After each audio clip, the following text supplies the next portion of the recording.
In lithium, I don't think it's the time to go do greenfield exploration. The boxes I would look to check off are, jurisdiction, permitting regime, proximity to market. Do we need to build, a 500-kilometer highway?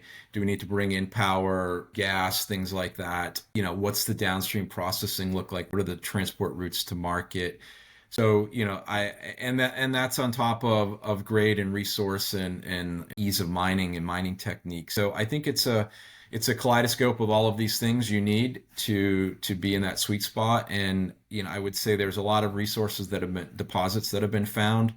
In lithium, I don't think it's the time to go do greenfield exploration. I think it's a time to look at, the projects that have been found, the resources that have been found, and say which ones actually have a pathway to market in a reasonable time period here. And, maybe there's some consolidation that's required to make that happen and create a center of gravity in a certain area or something like that. But I think that's really the lens to look at if you're trying to advance a project. I think it's greenfield exploration is not where we're at in the cycle right now. It's what you've got that you can bring to market in an economic manner in the near term.